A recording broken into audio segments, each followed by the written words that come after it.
Welcome back to Northwest City Politics in the Know with Juanita. We're glad that you're joining us for our show again this week.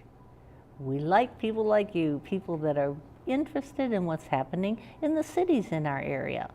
Because it is important for good government that there be a flow of ideas and thoughts and concerns between city councils and mayors, the residents, the staff. It all makes cities stronger. So we're glad that you're interested.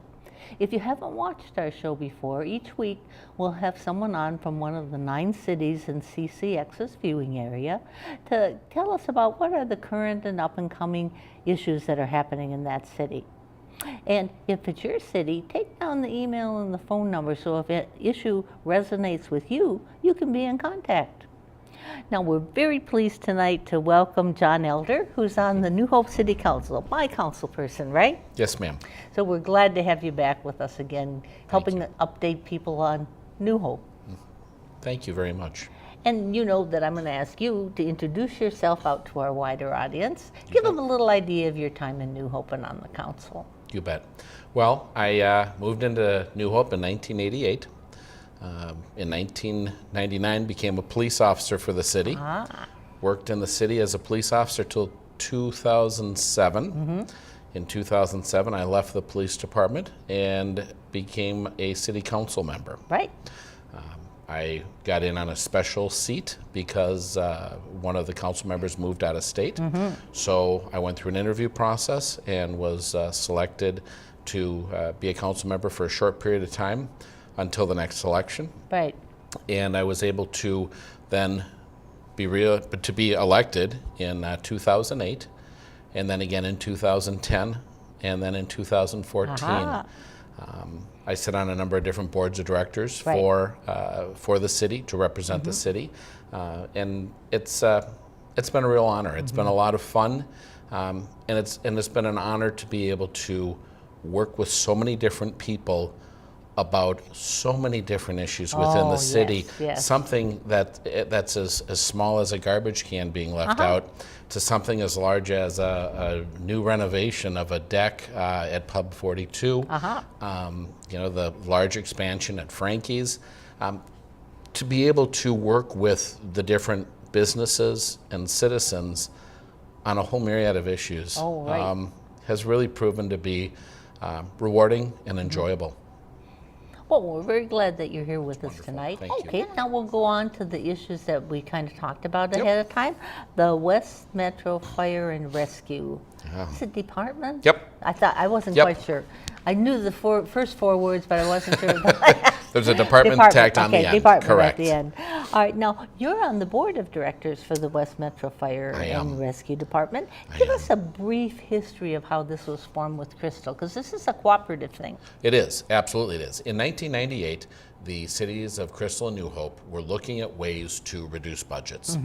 And they looked at the police department, the fire department, the Crystal Fire Department, the New Hope Fire Department, and they looked at it and said, you know, we do kind of do the same jobs, and we have 2 administrations, and we have 2 main offices, and is there a way for us to merge these facilities, these services?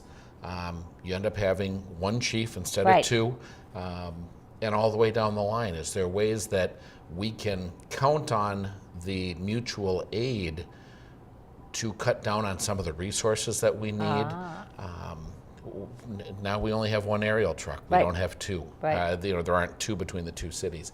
So there was a joint powers agreement set up between the two cities, and a fire department was born, and it's the West Metro Fire Rescue District or Department, and it's an incredible organization, and I get to sit on the board of directors for that.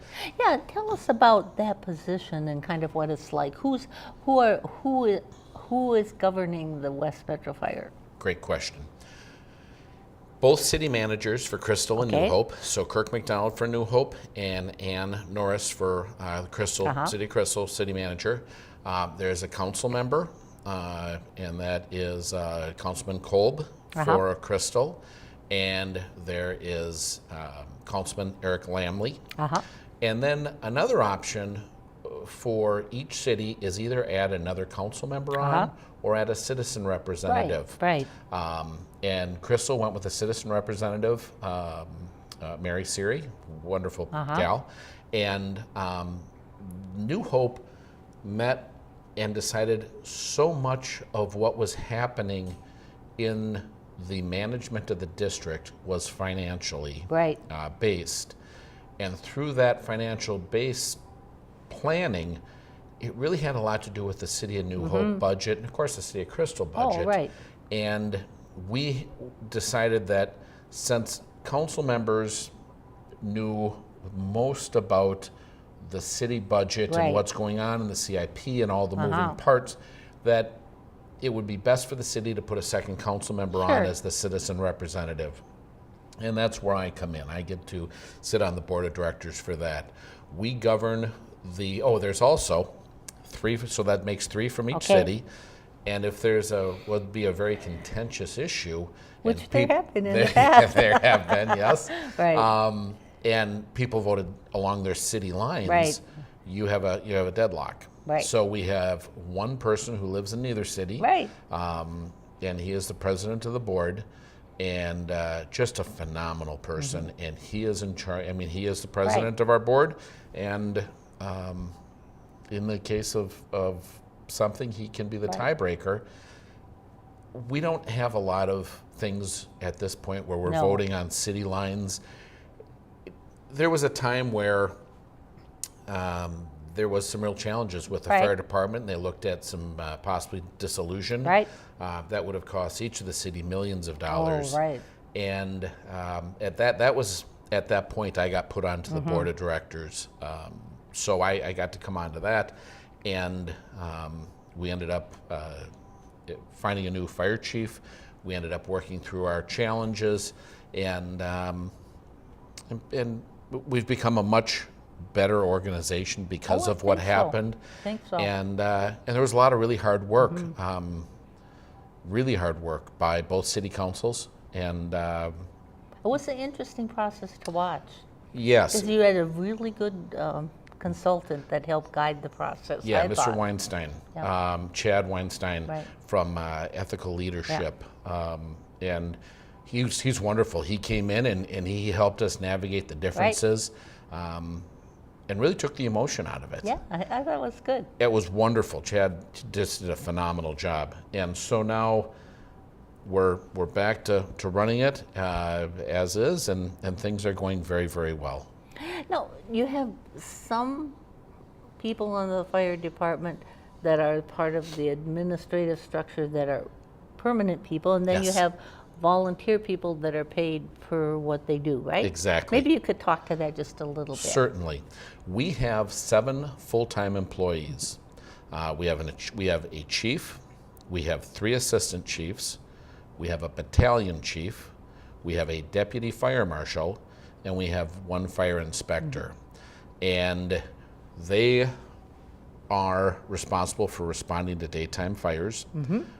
Being that we're staffed to 66 paid on-call firefighters, we have real challenges with having enough daytime responders. Oh, I bet. And so these 7 respond to all of our daytime fires, and we are able to then use mutual aid to supplement as needed. Doesn't happen very often. The 7 are able to take care of most things. And so we have 22 firefighters at each station. That's the paid on call. They get paid for responding. And again, another way of giving back to your community. And so that's how it breaks down. Now, there's just a training group that just got through. What is the process for somebody out there that lives in New Hope or Crystal for if they were thinking about getting involved in the fire department? What are the steps you go through? Yep. We recruit every other year.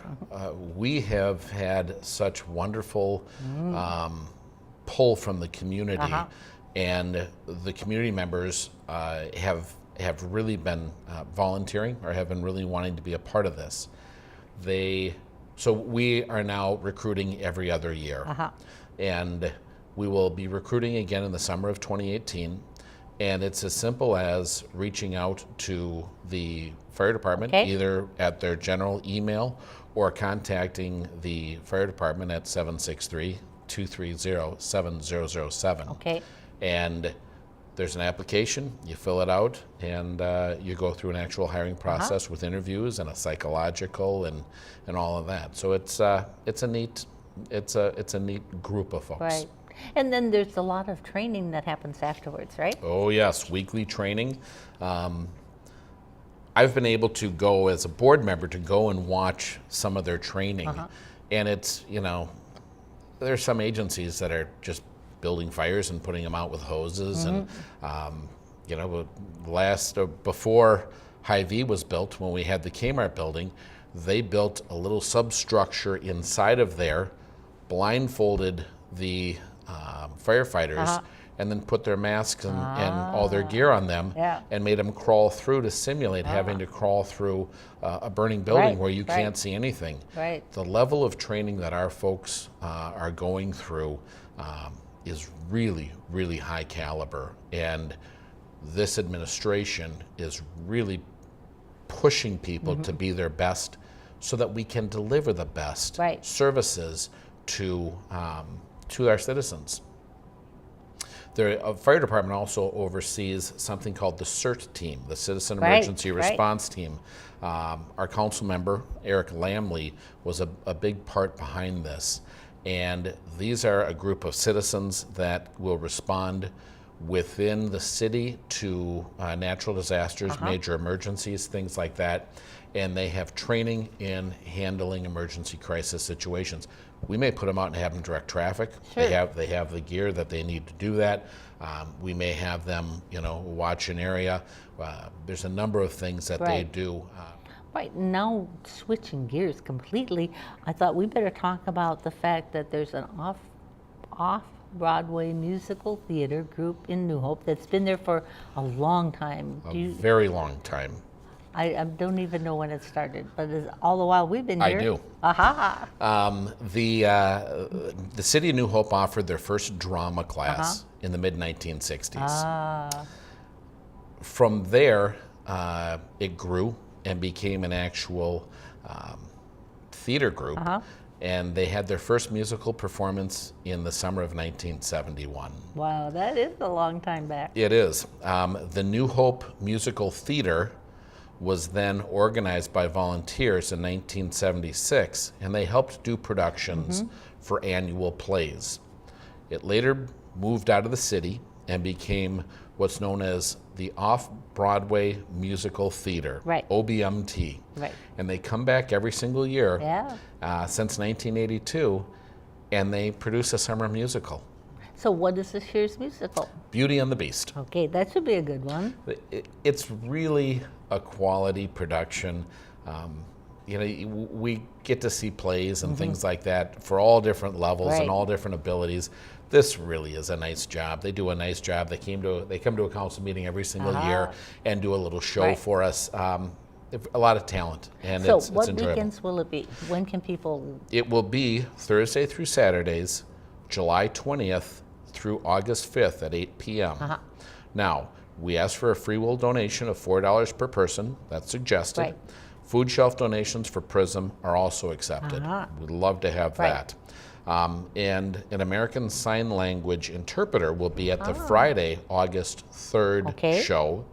And whereas we do our best to keep the bugs away, we suggest people bring some bug spray. Right, and it is outdoors right by the New Hope City Hall. It absolutely is. A stage theater backing. Yep, for a little amphitheater. Right. So we'll encourage people to come. You bet. Another fun thing that our Park and Recs department is doing outdoors is there's movies in the park. Oh, right. And they just did one called Finding Dory, and that happened on Friday, July 14th, and that was sponsored by the New Hope Lions. The next one will be Pete's Dragon on Friday, August 25th, starting about 8:15 p.m. Now, redevelopment in New Hope has been ongoing, and it takes a long time. So for people to actually see things, there's been a lot of work before you visually see the construction starting. Yes. The steps that have to happen before the first shovel goes into the Right, ground right. can take years. And the city of New Hope started a project years ago before I was on the council. And the city of New Hope purchased a series of apartment buildings at Xylon and Bass Lake Road. Right by the golf course. Right next to the golf course. And it sat vacant for a very long time. Right. In 2008, we had the downturn in the economy. Yeah, because there was some group looking at it then, and then whoosh. Yes, and then Right. 2008 hit and they went away as Right. well. And a lot of questions were asked, a lot of people were met with, and in fact, the city sat down with different developers and said, here's this parcel of land, what do you think will work there? Right. And we looked at everything from single-family homes to Section 8 housing to high-rent condos. We even looked at putting a sports dome there. That's always such a hit Right. in different communities. But the thing that each of the developers finally came back to us with was to have something market rate and multi-tenant. And we interviewed a number of different developers. Right.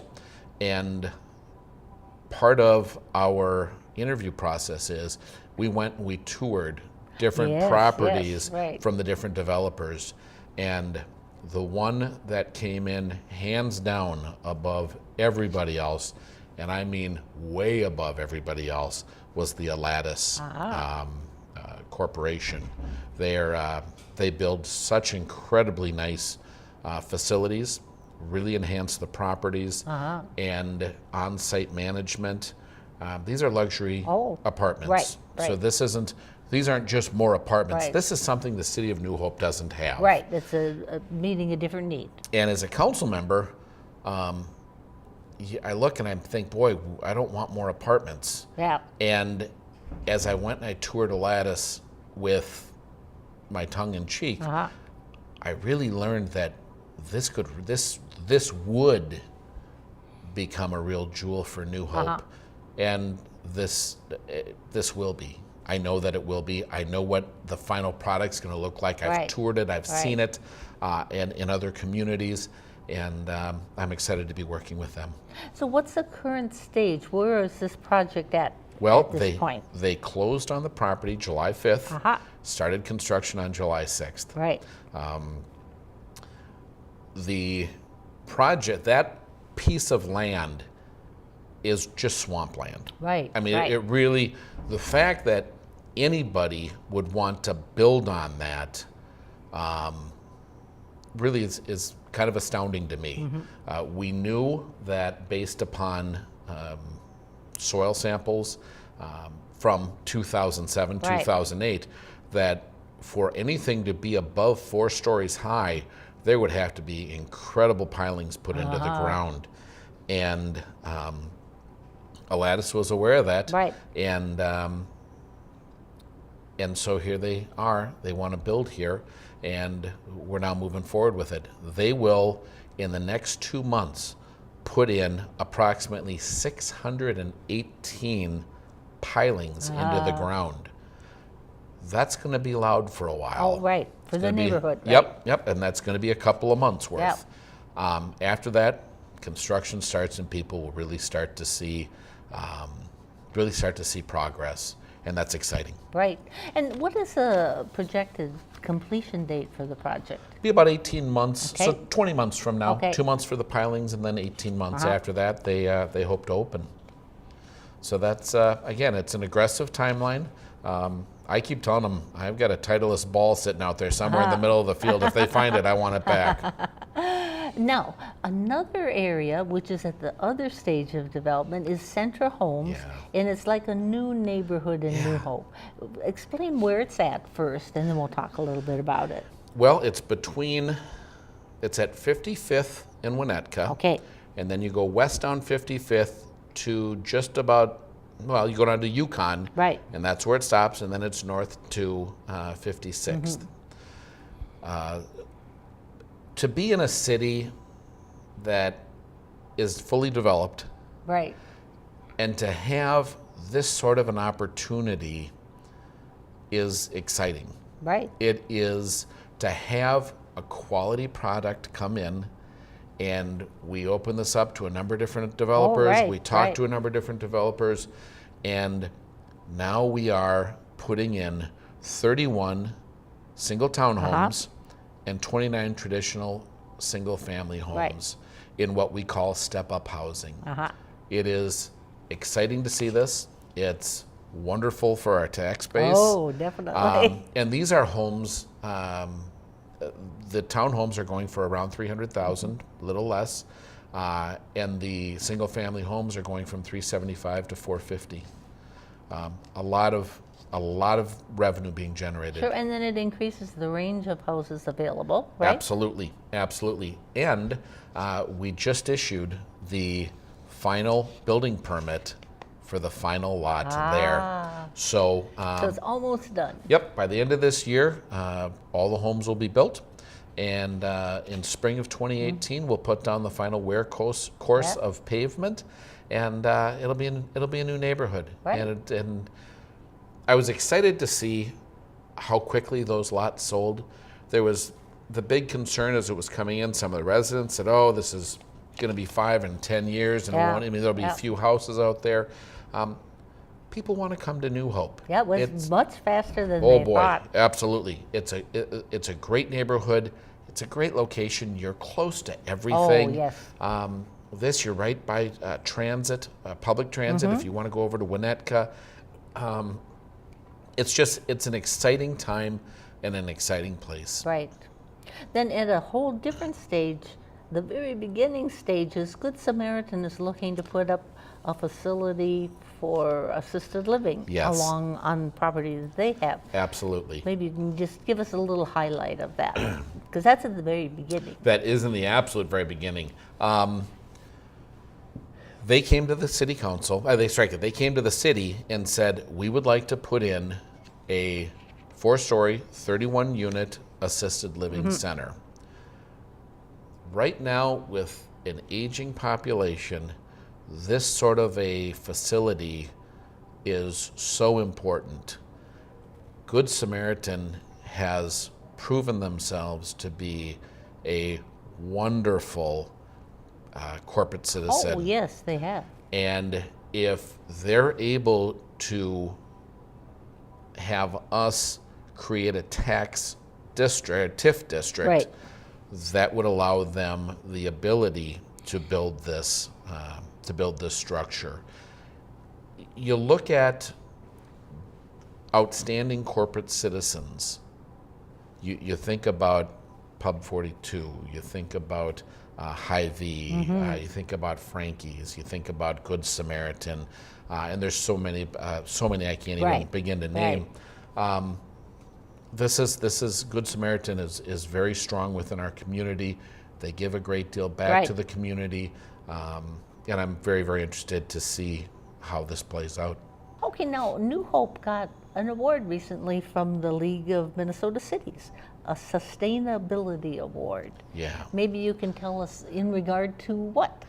Well, one of the things that was of great concern to the Friends of Northwood Lake, Right. an association of residents that live on or by Northwood Lake, as well as people that go to Northwood Park. We got a lot of feedback about the deteriorating condition of Northwood Lake. Right.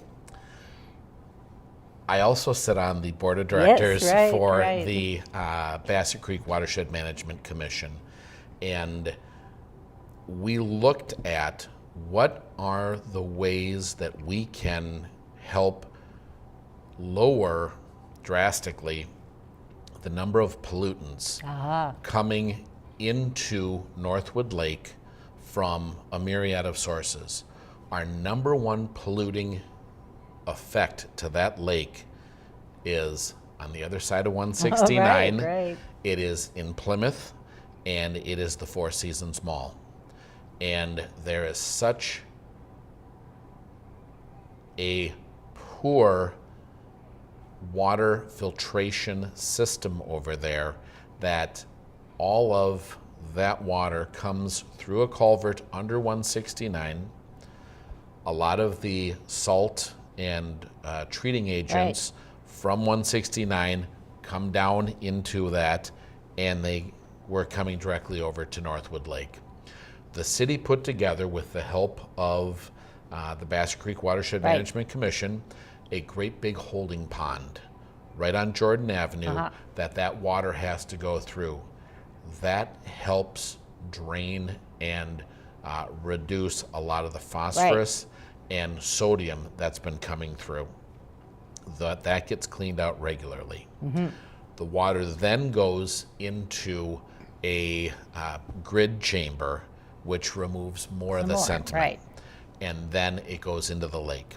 There's also hundreds of acres of water from the north of the park that comes down and floods into the park. And none of that water is treated. What they have done is they have worked to capture that water, and on the southwest corner of Boone and just north of the park, Ensign, thank you. The city put in 160,000 gallon big water reservoir.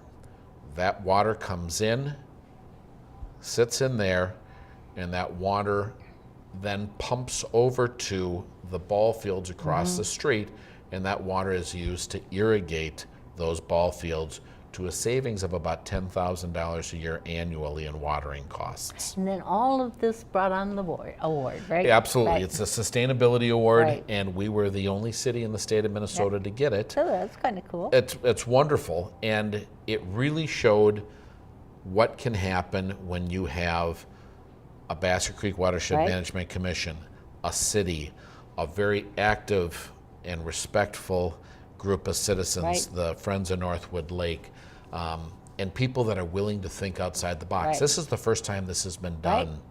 And it took a lot of discussion and a lot of educating, and being the commissioner for New Hope, I was lucky enough to be able to have these conversations with each of the different 9 cities, other 8 cities, and really get the votes and be able to bring in nearly $2 million of that money to get this project completed. Well, I want to thank you very much. Thank you. We've brought a lot of issues forward and updated people on what's happening in New Hope. So we're glad that you've been with us. And we'll encourage those of you out there to tune in next week for part 2 on New Hope's issues. Remember to be in contact with your mayors and city council people if any of these issues were important to you. Bye.